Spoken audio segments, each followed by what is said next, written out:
Hello and welcome to Daily Politics on Trust TV. On this program, we discuss issues around politics, policy, and governance.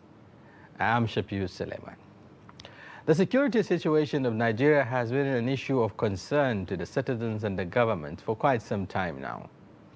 Despite spending billions of dollars in the last 10 years to address the issues of terrorism, banditry, kidnapping, among other crimes, the menace seems to have spread gradually to other regions in the country. With the activities of bandits in the northwest, Boko Haram, ISWAP in the northeast, the unknown gunmen or the IPOB, the proscribed indigenous people of Biafra in the southeast, the continuous crimes along our sea, talking about, the piracy and the rest of them, oil bunkering and so on. In the center, you have the farmers-herders conflict.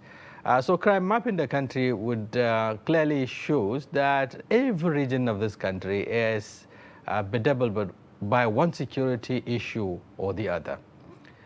Now, Nigerian government has also been spending huge amount of money to procure what they call the necessary arsenal, so the necessary logistics to deal with the situation. But ordinary Nigerians are yet to see the result. It is against this backdrop, we will be engaging some security analysts who will be, helping us to digest these issues of tackling insecurity in Nigeria. We have in the studio Yahuza Getso and Jonathan Onoja. Both of them would, join us to discuss these issues very thoroughly. Thank you, gentlemen, for joining us. Thank you. Thank you, viewers. My pleasure. So, but before we commence the discussion proper, we have to take a short break. Stay with us.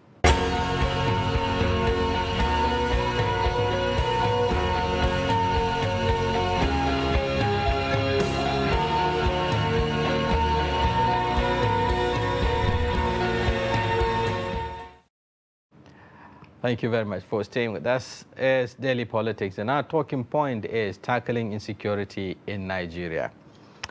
Now, let me start with Yahuza Getso. I look at the fundamental responsibility of every government. The primary responsibility is to provide security of lives and property, and to also guarantee the welfare of the citizens. That is the essence and the reason behind the existence of every government. Nigeria, like many other countries, no country is free from insecurity, for instance, but then one has more challenges than the other.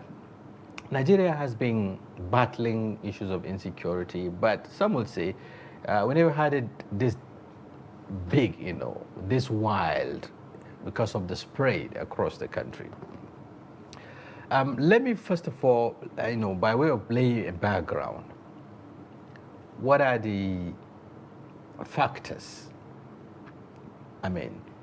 militating against our ability to reduce to the barest minimum the level of insecurity we're witnessing in the country today?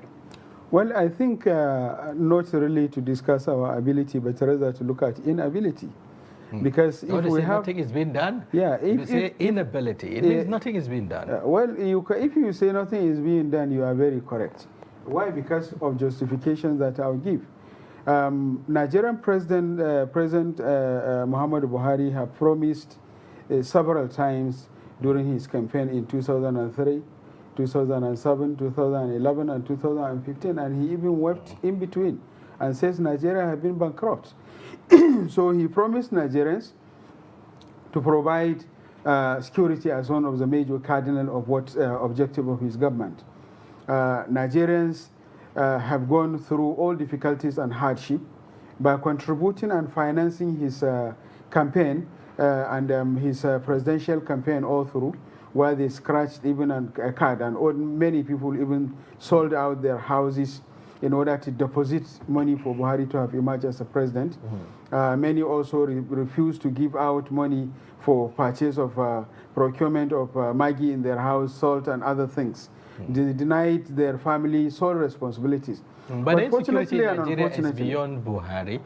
I mean, Well, it predates Buhari. well, There has been security challenges in the country even before the well, emergence of this notwithstanding, we look at administration. when he said that he promised that he was going to deal with it. Okay, you're taking on him based on the Yes, promise. of course. Yes, of course. Right. But fortunately and unfortunately, when you look at it, we have this government cannot deal with the corruption within the cycle of the security agencies.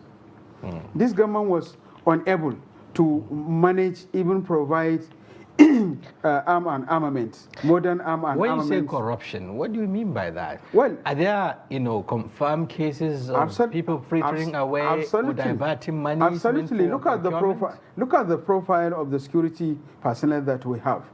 Look at how young majors, young captains, young ASPs, how the type of houses they are buying, the type of cars they are using. But nobody can establish that it is we have money meant evidences. for government or for. We have evidences. We have our facts. We are not speaking based on speculations. Okay. And I want to tell you that a government inability to manage, it was made mention. Let me give you even 2 instances whereby the former chief of army staff who died in a plane crash in Kaduna made mention before the Senate Committee on Army when he was presenting a report when they asked him how the money was spent. He gave them 3 answers, which I am still asking Buhari administration and the seat bonus and the Senate to respond to those questions. You know who give your money? You know how much you give them? They are in my office. Go and invite them to come and give you an answer. That is one. Second, a statement credited to the National Security Advisor at one time through BBC, where he made mention. I know he speaks Hausa more than me, and he was not forced. And the National Security Advisor is the overseer of all the security agencies.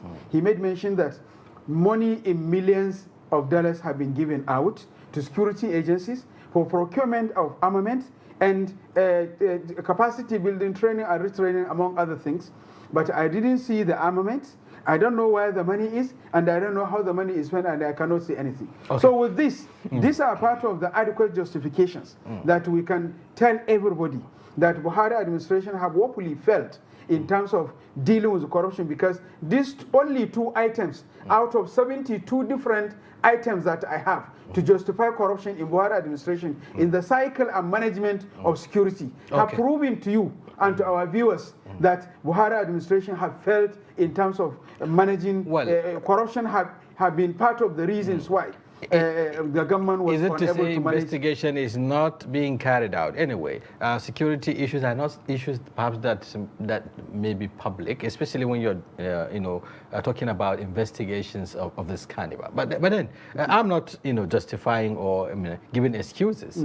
Beyond corruption now, we're laying a background, looking at what we have today in Nigeria. Yes, he talked about what is happening within the security sector. Perhaps that could be one of the reasons why it's still prevailing. But before the coming of the administration, there have been security issues around Boko Haram in the northeast.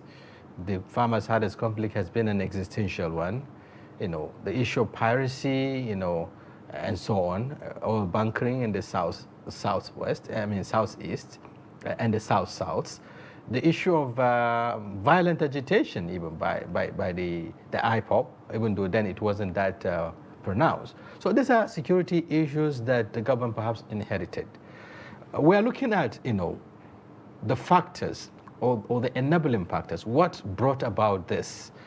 For the Boko Haram, some would say substantially the lack of social, governance presence, poverty, cultural issues, and so on. For the piracy, bunkering and the rest of it has to be economic in its right, as a reason. The farmers' hardest conflict has also been a social problem that has been with us. But what are the underlying factors beyond this that are precipitating this insecurity we're witnessing today? All right, thank you, my brother. my brother here, Dr. Getso, has spoken so much. He has broken the ice, and then looking from that aspect, he talked about a major factor here when he laid it out that corruption is a major factor affecting insecurity or affecting our security system in Nigeria. And when you talked about corruption, I think he's referring to the lack of maximization of our security budget. Are you me? Where money meant for arms are diverted into public funds. And then recently you see 1 or 2 years have had, even though it has come to the public domain that no, it is not the house of the former chief of army staff, rather it is a house of a contractor. Somehow there is a chief in something, and then if it's a chief in something. I don't mean to call it a thief, I mean a chief. So in another way, you should begin to see that certain things are not being properly laid out. Then outside that, let's look at it from this perspective. You should look at the appointment of the head of service. I mean, the people we call the service chiefs. Sorry, they have service chiefs. The service chiefs. Actually, sorry about it. Yeah, I don't want you to keep making this mistake. They are service chiefs. They are service chiefs. We have them in the army, in the navy, in the air force. Agreed. Yes, no, they are service chiefs. And then you begin to look at their capacity. In what area have they been able to deliver as a service chief? Now you should look at their profile holistically, like my brother doctor said. You see, their insecurity alone justify them to be a problem to our system. How? Yes, you employ a man that you should come and take over a system. A man whose background checks have pointed to so many incompetencies. A man, how do you mean? We are talking about army generals who have been in the service. No. Not all generals are not generals. Who have gone to war, who have been in the theater of operations. And you call them not competent to handle. Not to that extent. You don't make your appointment based on that fact. Otherwise, you employ a monkey to guide a lion. Are you me? You employ a monkey to guide a lion. Yeah, but let's speak to the issues. The issues here is... Yeah, beyond, because if you're talking about the leadership of the various services, they don't just run the affairs of the services. There are people in the hierarchy. There are a number of people. There are operational commanders. There are people in the theater of operation. You need a man who is attuned. There are people in the procurement. Every aspect of the military has a structure. But you must need a man why should you blame it on... No, we blame it on them because, you see, for instance, Nigerians are blaming it on the CNC. Yeah. Today we blame the commander-in-chief because of the failure. That he's unable to govern Nigeria, to protect Nigeria to its normal standard. Why is it so? Because he has taken over leadership position. So when you want to appoint somebody and that is the primary responsibility of government. So when you want to employ somebody, when I mean employ, is by appointment. Appointment of Mr. President is one of the major problems creating insecurity in Nigeria. The aloofness of Mr. President's appointees, even in the midst of threatening insecurity, is one of the problems we have. But they're all over the place providing leadership. Their leadership cannot meet up to par. Take, for instance, the current Chief of Defense Staff, General Lucky Irabo, is all over the place providing leadership, is at the front line, is always there with the commanders, and so on. Let me ask you a question here. The man taking over the affairs when he got to Kuje prison, and he went there and said, "Oh, we are working on this. We're always on top of the situation." That has become our cultural language now. We're on top of the situation. Look at him physically, x-ray him emotionally, x-ray him in all aspects of life. Does he have anything security in himself? The man we are calling as a minister of defense. What do you expect? Has he been able to defend himself to an extent? Well, but we're not talking about defending individuals. No, it is the individual that constitutes the leadership of positions. Okay, but we're digressing from the issues. We're talking about root causes of these things. These are one of the root causes. Beyond the personnel, some will say, I perhaps expect that perhaps you'll be talking about, I did mention, there is absence of governance, that is deficit of governance. There is also economic benefit derivable. Perhaps that was also what brought about corruption that he's talking about, allegation of corruption. Again, there are basic requirements of every government. And people need to have basic security, food security, shelter, social security, and the rest of it. How has all of this, the failure of this, culminated into where we are today? That is the question. I agree with you. We must take this to the root cause of it, and which is where we are. We have discussed the issues of corruption. I am not talking about leadership approach to issues. And also you must talk about unemployment in Nigeria. Youth restiveness is also a major factor. You're talking about the factor affecting that brought us to where we are today. And if you have talked about corruption, we must talk about leadership. And when we talk about leadership, we must talk about the unemployment of the youth. Youth restiveness is a major factor. What we have today, the contemporary insecurity, otherwise known as banditry, is as a result of unemployment. It started from when you are going to a particular state, you see the youth come to a place, trying to have a roadblocks and say you are accessing our territory, we want to repair the roads. You see some of the youth getting sands to sandfill the roads, where government has failed. In an attempt to do that, some persons get disgruntled. This man that just passed with his Mercedes-Benz refused to drop something for the boys. Are you hearing me? So the failures from these people, failing to appreciate these people, also metamorphose into them becoming another issues. And then you begin to have people saying, because we are the one doing these things, you cannot access our territory. And because they have to repair them, they become another issues that we are fighting today. So because I have nothing to do, so you talk about what? Youth restiveness, unemployment. We have so much unemployed soldiers parading themselves on the street. Why is this so? Because government has failed to take responsibility. So when we talk about failure of government, it is in their inability to assemble a team that's going to protect lives, properties, and all of that. But what the basic we need is just the lives and properties. Okay. What role, perhaps, is because you talked about, corruption within the system, especially, it is obvious, trillions of naira have been expended in the last 10 years, in the area of security. Huge amount of money has been set aside for, security logistics, like the fighting aircrafts, and what have you, armaments and the rest of it. But all of this is coming at a time Nigeria as a country also has a defense industry corporation, which has saddled the responsibility of designing, producing, and delivering some of those critical platforms that we need. Why do you see, a failure to address this or to make this effective, making us to go in search of some of this logistics that we're looking for, that would have to require this huge amount of money that we're expending and we're not seeing the results?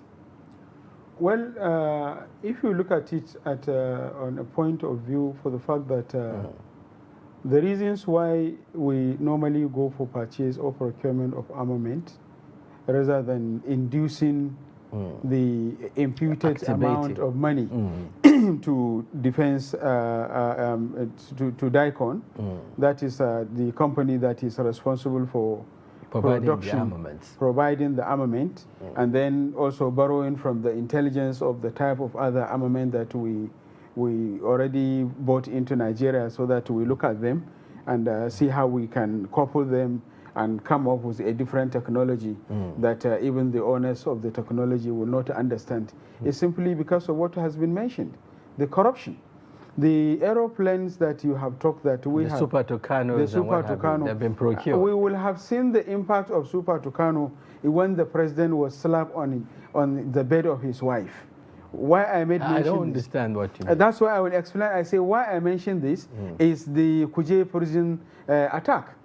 Because the mighty of the Nigerian Air Force is in Abuja here as the Air Force base, which is less than 9 kilometers from the Air Force base to Kuje prison yard.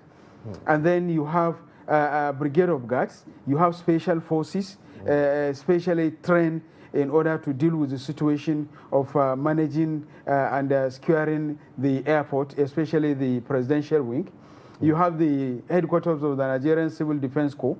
You have the headquarters of the immigration, and you have the headquarters of the DSS in Abuja, less than 30 kilometers to Kuje prison. You have the headquarters of the Nigerian Army, Nigerian Air Force. You have the headquarters of the NIA, National Intelligence Agency. And you have also the presidential villa, less than 32 kilometers to Kuje. In other words, the facility is surrounded by... Including the Lungi Barak, Kamu Barak, Niger Barak, Nigerian, whichever other barracks that you have, War College, and the Nigerian Defense Intelligence, Nigerian Military Intelligence, and so on and so forth. So where is the intelligence? Yeah. Where is the response? That's the question I should be asking you. No, I'm doing the asking. I should be the one asking you. I'm posing this question for other Nigerians to respond. Because we're talking about that is why I said the president was slapped on the bedside of his wife. Simply because attack, if a coordinated attack, well-organized attack can be succeeded in Kuje that have only one entrance.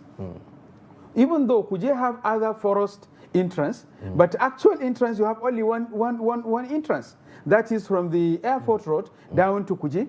The rest you have that of Nasarawa, that of Rubochi, that of back of Maraba, and the other villages around there, which is very, very simple to access. Because you have Nigerian Navy base at the back, you have Nigerian Air Force base at the back, which you can easily mobilize to go and dismantle and chase those guys. But for these guys to have conducted their activity for 2 hours, almost 3 hours, unchallenged. And even after finishing the activity, they even had a preaching session. To celebrate. They celebrated, they had a preaching session, and they dispersed. And everywhere, every corner, entrance of Abuja through Suleja, through Lokoja, you have how many brackets as a checkpoint, where military and other security are deceiving and disappointing and embarrassing themselves. When you are coming to Kaduna, there's something. When you are entering even Abuja on your way before you came to Dede, there's something. There's something when you are going to Nasarawa. But likewise what does this represent? Does it represent a total breakdown of the security architecture or the total failure of the intelligence network? It's just, or is it the lack of capacity to even respond to the issues? Of how irresponsible our security architecture is, of how irresponsible and porous our intelligence is, of how inadequacy is just kind of telling the diplomats. You know, we have all diplomats in Abuja. That is the seat of the government, the Federal Capital Territory. This is where all diplomats are. So it's just a message we send to international community. And it's just a message we send to an ordinary person who is trying to sell out his house in Lagos to migrate to Abuja. Or somebody who is trying to sell out his house in Kaduna to migrate to Abuja. For somebody in Lokoja who is trying to sell out, he was looking for agents who want to sell his house on distress simply because of inability of the generals, of the commissioners of police, DIGs, AIGs, who have been struggling at the train stations in order to struggling with the mail quarters. Where are the train stations now? No, they are there. Shut down as a result of the same insecurity. There is the same insecurity. Okay. So that is my justification for why. Jonathan, looking at he sufficiently talked about the lapses and perhaps the situation we find ourselves. But what do you make up with the response? Take, for instance, President Muhammadu Buhari was at the correctional center. He saw things for himself in company of even the National Security Advisor and other top government officials. He told Nigerians that he will be needing a report, a very comprehensive report with regards to what happened. And then a number of hardened criminals, terrorists, so to speak, belonging to Boko Haram and other terror networks were released. I want us to quantify the implication of this, especially on the fight against insurgency, on the fight against, the banditry and the terrorism that is taking place in the Northeast, and then our leadership capacity to handle issues or to address issues promptly. Nothing has been done beyond, those statements that were made. Yes, 1, 2, were said to have been rearrested, so to speak. But beyond that, we haven't seen any cogent, measure taken in spite of the implication. He talks about being a message to the international community that Abuja is not safe. Thank you so much. You see, you've answered the questions step by step, bit by bit. You just talked about it and I've answered it.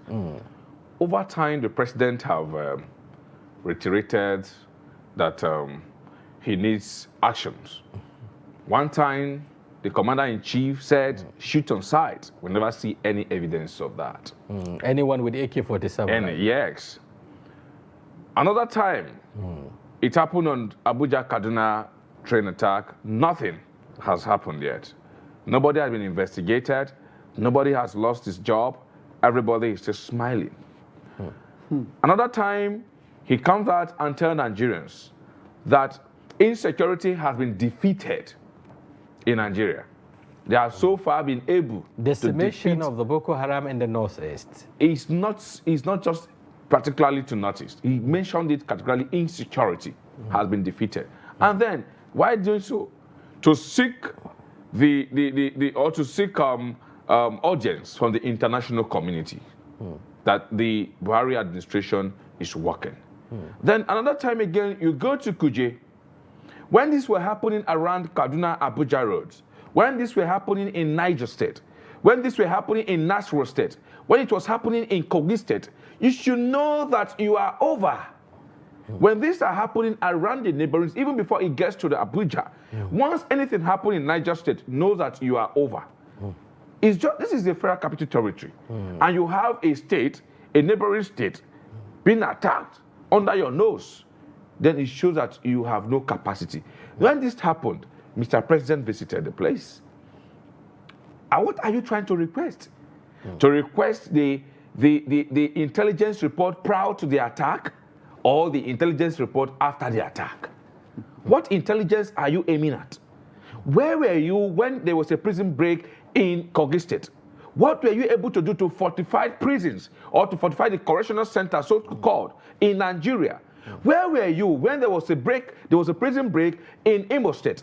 What did you do to fortify prisons or correctional centers in Nigeria?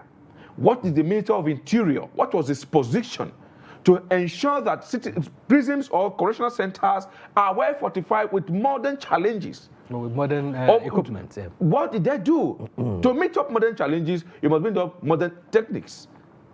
Technicalities have not come to play in our prison facilities. What facilities have been put in place in our prisons facilities? So they don't have any reasons to tell us we are on top of the situation or we need intelligence report. Are they proactive or are they reactive to the issues?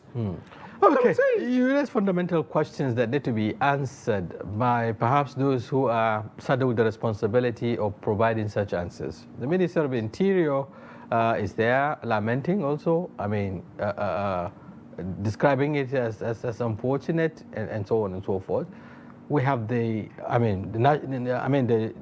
Chief of Defense Staff, you know, and other service chiefs that we talked about also perhaps re-strategizing, because just like you said, they are re-strategizing with the lives of people. Well, I don't think they go to sleep anyway. They certainly have to do it. It has become our culture to address the problem. And I don't want us to defend them, please. We have to take a break here. When we return, we'll look at the issues very deeply. Just like you raised a lot of posters, we'll be looking at how those questions will be answered. In case you're just joining us, the program is Daily Politics, and we're looking at tackling insecurity in Nigeria. And I've been interfacing with Yahuza Gitzo and Jonathan Onoja. Both are security affairs analysts who are giving us their perspectives, you know, on the challenge before us and how it is being addressed. We'll take a break. When we return, the discussion continues. As the 2023 elections draw near, remember, evil prospers when good men and women only wish for peace, but never take a step to make peaceful elections happen. Are you a father? Are you a mother? What are you saying to your children as elections approach? Have you warned them not to let themselves be used to cause violence? Have you explained to them what the consequences of electoral violence might be? Do your part to make peaceful elections happen. Talk to your children. Protect them from unscrupulous politicians who want to put them in harm's way, while their own children are comfortable at home, within and outside the country. Let's join hands to make 2023 elections peaceful. This message is from the National Orientation Agency, NOAA.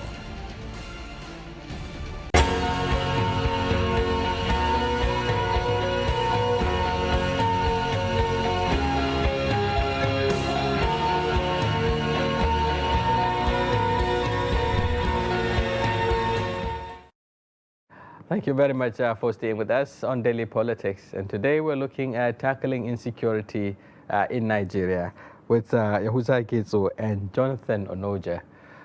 Before the break, Mr. Jonathan raised a number of questions, around how we address, the insecurity bedeviling our country, as to whether our country has adopted a reactionary measure than being proactive to address issues.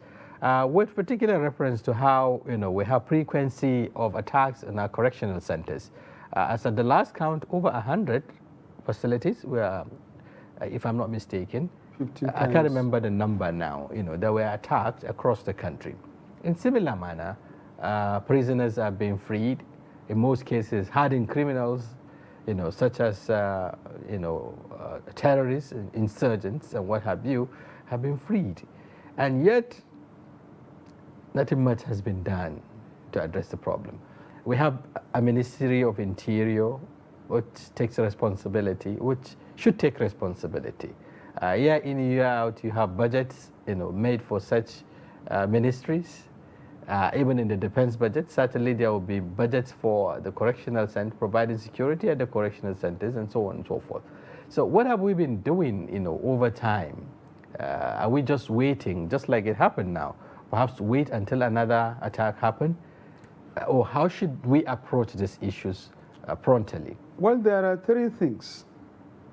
One, looking at the correctional center itself and the leadership. What I mean is the Nigerian prison service. Our recruitment into all the services in the last 37 years to date have been really forced, disappointing, and just kind of list from the Emirates, list from the minister, list from the governor, list from the former governor, list from the former president, list from the social kingdom, that, and so on and so forth. Is that what you said? Yeah, in general. Highest proportion of the personnel were engaged into the services, all the services, NIA inclusive. They were engaged based on people that were recommended to do the job, not that people who are interested to do the job. So it is something with prison warders. That is the personnel of the Nigerian prison service. That is one. In addition to the same number one item, if I were the president, I could have immediately, after the statement credited to the Controller General of the Nigerian Prison Service, I will have fired him off. And I'm still advocating for President Muhammad Buhari to fire him off for reasons. One, if the statement really was credited to him, as I have seen and as I have heard and as I have read, saying that Nigerian correctional centers are not meant for detention of terrorists. What have you been doing since your appointment? You're supposed to have identified this as an important item in the outline, objects and inputs and submissions you made in the memos and budgetary requisition that you have made to the minister, or a special memo to the presidency, copying the minister or follow up through the minister, the minister to the president, calling the attention of the president, the government of Buhari administration, that the terrorists, the type of criminals that we have been detaining, these guys have been in prison for how many years? Does that mean that you don't know there is need to have CCTVs? Does that know that you... But what assurance do you have that he hasn't done this communication? Well, now that he's making it public, perhaps he must have communicated and something hasn't been done. I have evidence he have not done that. If he has done that, the Minister of Transport, when there was Kaduna-Abuja train attack, he came out publicly and made mention that there were and provided evidences. And presidency up till now They have not denied the fact that Federal Ministry of Transport and Nigeria Railway Corporation, in conjunction and collaboration with other security experts, working with them, have made several submissions for the purchase of relevant gadgets and equipment, intelligence that's supposed to be kept in the train and along the train line, so that to have security and safety of the passengers. But we have not had this. That is item number one. But are you disputing what the controller? Yes, of course I'm disputing. Because, you know, that is the Kuje, you know, medium, custodial center. Yes. Was it actually meant for hardened criminals and terrorists? But like remember, you have National Security Advisor. Remember, you have Directorate of Military Intelligence. Remember, you have DSS, who are always around, a part of the personnel. Remember, you have the military, the police, military police. Remember, you have military intelligence. Remember, you have even personnel from NIA and DSS and all the military and paramilitary that are part of those who are providing needed, required attention to that facility. So what happens to that facility in Jos? What happens to the facility in Owari? What happens to facility in Kaba? So Nigerian government under Buhari administration, Buhari's watch, supposed to have learned lessons out of those attacks. Item number one. So I've not been learning. I'm coming. Lessons. Item number one. Item number one. Item number two.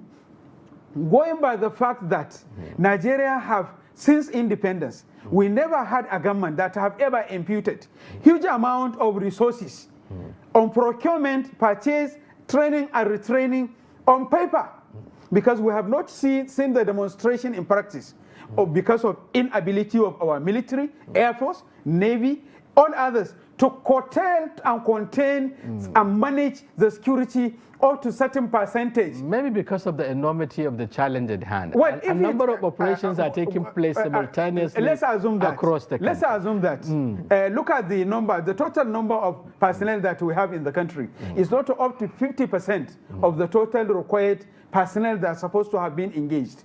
The total amount of money in trillions but remember, efforts have been that was made imputed by Buhari administration. Just recently, we had 10,000, recruits constables. Well, so perhaps the government is also responding. when you talk of 10,000, the total number of police you have in any state of the federation and in any divisional office cannot even contain security challenges that may occur within the 100-meter radius.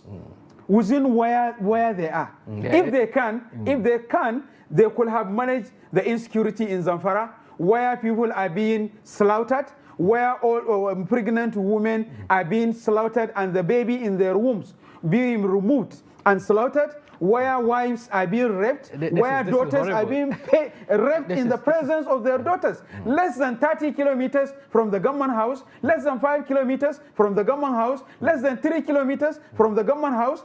And this happens, what happens in Abuja is just a clear testimony that Nigerian security architecture is a terrible force.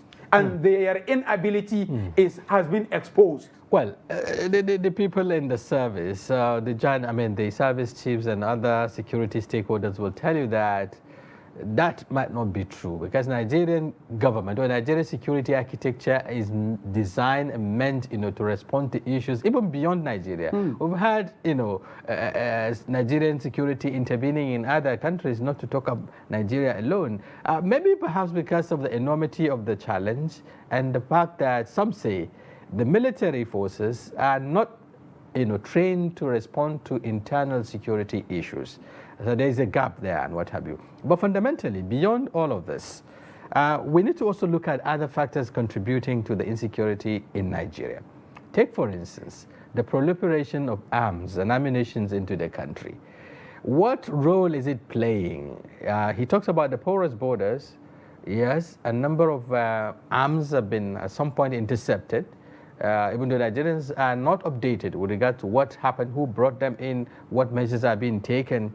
And then, the proliferation of arms through the borders, especially from the Libyan axis, from the Central Africa, and all of that.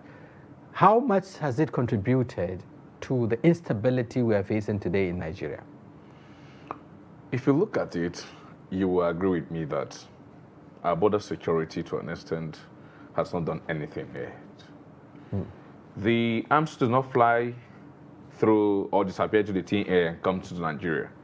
And you agree with me that these guys, these bad guys, won't have stored arms for 10 years. So I have always said that they have never lacked supply. At any time they lack supply, their activities would have subsided. But because they never lack supply, because that is the reason we see experiencing. So the supply chain has not been blocked. Has not been blocked, and it's for that reason we keep experiencing these unfortunate incidents on a daily basis. Because the man who keeps shooting from morning till night, at a point we lose bullets, and then we will say, "Oh, I need to get more." Where to get more from? If he has nothing, he has to surrender. Are you me? So they have not been able sufficiently provided what we call border security. We understand that some persons, including myself, who have written proposals and at the same time advise the government in different forums that there's need for us to digitalize our borders and at the same time even to our checkpoints, to understand the kind of personnel we have. And then I agreed that the current Inspector General of Police, upon assumption of office, took that and then he said, at this point we need to have our checkpoints and number them. How effective has that been? Have we not still been having illegal checkpoints that are not registered to the central checkpoints that we have? There are still existing checkpoints like that. So it is still their inability to put things all right and to say, let us follow up. That is a problem. Our border security today, there was a time in 2010 when some large kind of arms were tracked in Lagos, Apapa, and then the guys confessed to it and they said, yes, Nigeria is a transshipment destination. Why is this so? Because they have a porous border that anybody can fly in. So if we have been able to fortify our border, then we would have seen that this proliferation of arms would have been in all excess have an effect on the people. Right. Okay, beyond fortifying the borders, getting the actors also checkmated, those in the armed cartel, so to speak. And perhaps today we're talking about conflict merchants who also have interest in what is happening in Nigeria.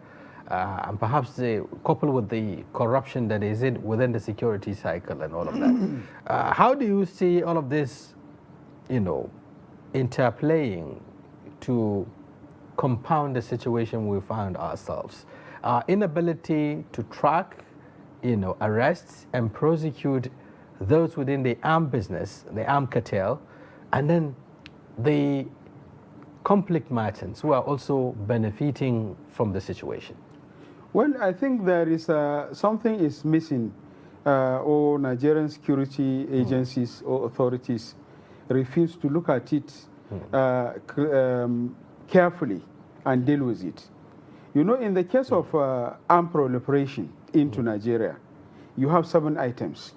One, you have armed importers who are importing arms using the legitimate means of our legal borders.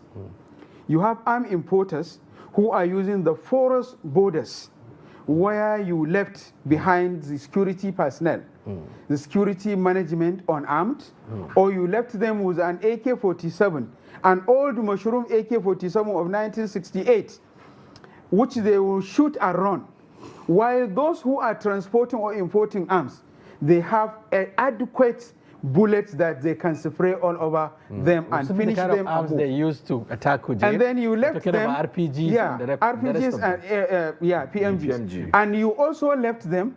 Even ordinarily, if you see most of the border personnel who are manning our forest border, when you look at their uniform, you know you don't have security in Nigeria.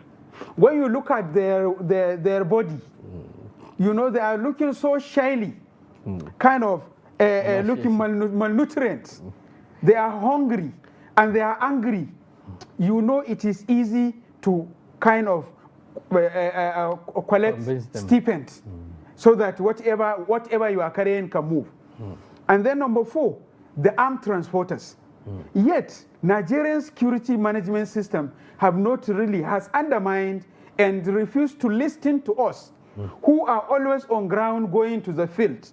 Because I'm always in the field. How much of those armed transporters and suppliers were able to identify, and how are you reaching out? Of course, there are many strategies that I cannot discuss on air. And those who are in the security architecture, they knew from the rank and file down to the chief of army staff, military intelligence, the DGSSS, DGNIA. They know how much information I provided them, right from their state offices, local government offices, and even to their headquarters. These are issues. How are they responding to Well, I cannot ascertain how they are responding to that. It's not something that we cannot discuss on air. Number 4, armed traders. You know, you have different. That is different from arm importers and armed traders, armed movers, and armed transporters. There are 3 different entities But that they work closely. They work together. they work hand in hand, but in a separate motives. Everybody have their own motives. How are they evading the intelligence and the security? I have already mentioned the blockade? corruption, the inability of the government to take care of the social and kind of psychological well-being of the personnel. I told you how the how malnutrient most of the personnel are looking, and at the same time. Now, if you go to Jibia border, if you go to Bagudo, if you go to Ilela, if you go to Kamba, if you go to Daura, Kwangolang, and so on, you realize that immigration are after rice, custom are after rice, so military are after rice. Everybody at the border is after rice and white oil. So and so on and so forth. So they don't even understand what are really the demarcation and the areas, the limitations and scope of each service but that is there. a mandate anyway So I'm for coming. them to also I'm coming. those importing the rice. But then, are you saying that they're neglecting the arms, seeing them openly and neglecting them? Of course, simply because even if you have cassava, you are taking it from Katsina to Kaita, or you are taking it from Katsina to Jibia. Cassava, ordinary cassava, and normal potatoes that we cultivate here. When you are taking it to any of the border community, you have to stop and settle custom. I have evidence. You have to stop and settle immigration. I have evidence. You have to stop and settle police. I have evidence. You have to stop and settle mobile police. I have evidence. You have to stop and settle soldiers. I have evidence. All this is happening at 50 kilometers to all our legal borders, to close of the forest borders where most of the personnel are malnourished. And the borders that are Oman. Anyway, we're having more than 1,000 thereabout borders across the country. Okay, that's that. Let's look at other factors, because we're rounding up now. We also have to look at the solutions. The impact, drug trafficking and also drug is making in all of these criminalities that we're talking about. Fundamentally, all of these criminal, groups thrive on some of these drugs and what have you. Again, we also have a battle to fight, with drug traffickers into the country. Yes, the NDLEA has been, in recent times intercepting, upping its game, to address this. But what role is it playing in all of this security challenge we are talking about? Well, I think they have more to do, because what we talked about their progress, prospects so far, I think we need to talk about their lacuna. You see, time has come for them to consult widely with the locals. Because where the large of this thing is, taken or purchased is within the locals. And then you don't just have one big man and you think you have gotten the fish, the best fish ever, so for that reason you go home and rest. You don't take the accolades and you feel that you have done the best job. Because, what brought the current man on board, and since he did a very fine job on one of the COP, talking about the former DCP, everybody has given him accolades, he has done well. The NDLEA has done well. But then, if you go to where the litiges are concentrated on daily basis, you see them taking these things both morning, afternoon, and night. As early as 4:30 a.m., 5:30 a.m., sometimes going to other programs, you see this guy taking already some people tramadol, taking these cocaine and all of that. So there's need for, the NDLEA officials, especially now that we are approaching 2023 election, to begin to, go down to the locals, get intelligence. Where are these things sold? Because if there are no sellers, there will be no buyer. you begin to understand where do they sell these things. You have to gather your intelligence, but unfortunately, one of the things we had is that it's having intelligence and also transmitting it to non-intelligence actors. You have intelligence report, but the person to process it is just a DAF. Actionable intelligence. So when you have actionable intelligence that is being guided by a crooked or well, let's say intentional being linked. Just exactly someone just trying to commit something or just to and Some we tell say it's an the omission. non-state actors even have I don't know how to classify it, but better intelligence than our security forces. Absolutely. Because take a look at the attack on the correctional center. It takes them time, to plan it and the convoy and execute it. And the natives have the intelligence. And the attack on the and the native have the intelligence even prior to the attack. They were saying, see, there are forests, there are people coming from, just like in the Kaduna Aziz, where you had people saying, we had people who were on motorcycles in large numbers parading themselves into a particular forest. These are intelligence reports that ordinarily should be processed by intelligent actors. But when you have intelligence report being processed by DAF, you are going to have any results. So we should have the natives in this part of the discussion, in our subsequent discussions. Okay, gentlemen, we're rounding up. Let me get your perspective, Getsu. If, for instance, today you met the Chief of Defense Staff or you're made, to oversee the security of Nigeria, what are the areas that you focus on? What would you put XYZ to address the problem we are into? 7 items. Very quickly. 1, inducement in the number of personnel we have. Increased number of personnel. Okay. Provide modern armament and modern techniques. Checkmate the profile. Use ICPC and EFCC to check the profile of the existing senior and younger security personnel, so that to see the magnitude of their financial capability, and which are part of the reasons why they cannot perform their duties. Financial intelligence. Financial intelligence. And then 4, borrow from intelligence from other countries so that I can rebuild and combine our existing intelligence with external intelligence so that we can have a more broader, lightful intelligence. And then 4, fight corruption. And 5, deal with situation decisively of those who have been found wanting and ensure that I provide transparent feedback. And number 6, ensure that the accountability mechanism in our armories is done accordingly. In 2019, more than 80,000 of the arms were missing in the police armories. Not knowing the number of arms that were missing in other armament in 2019 alone. So you didn't allow me to finish number 7. Let me get your last line. I think number 7, very quickly. Number 7, reshuffle all the security agencies and put a determining factor of promoting any senior official and junior official based on performance. I cannot promote you from the position of colonel to the lieutenant to the brigadier general when you are appointed as a GOC in one location, Kaduna zone, for example, or Sokoto, thousands are being killed, and then I promote you to the next position. That is a big corruption that Buhari administration and other administrations are committing. That is why we'll never get the end of insecurity in Nigeria. So let's get your perspective very quickly. Your last line.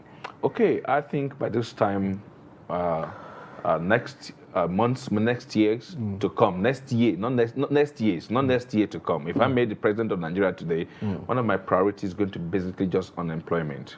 Addressing unemployment. Addressing unemployment. You see, if you get to a country today, there are some countries you get today, and then you don't even have what they call security. Why is this so? You have no reason to commit crime. You have what it takes to build yourself. The number 2, welfare of the citizen is number 1. The number 2, I will ensure that I'm able to build trust. Build trust to ensure that the lost mutual trust of our Nigerians and also with the police is restored. If you go to Sudan today and then you see someone pursuing a criminal, you see the people go after the criminal and tell the officers, don't worry. They go get the criminal and come and say, come and face your charges. Why is this so? Why are they doing so? Because they have a mutual trust between the police and also the people. So we must bring back the trust. And at the same time, my brother here have mentioned accountability. And I'm not going to mention you, I'm not going to promote you based on the fact that I know you. We are going to divide this country if we continue on religious crisis, religious gain, continue on ethnicity, continue on political games. And at the same time, let us ensure that we are able to build a country that leadership is based on capacity. Thank you very much. I think you've, a long list of, what to do to address the problem. I hope, those in authorities are also listening and taking note of some of those recommendations. Thank you very much, Dr. Uzakitsu, and of course, Jonathan Onoja, for talking to us on daily politics. My pleasure, my We brother. appreciate your perspectives. Thank you. Thank you. On behalf of the guests and the technical crew, this is where we come to the end of this program.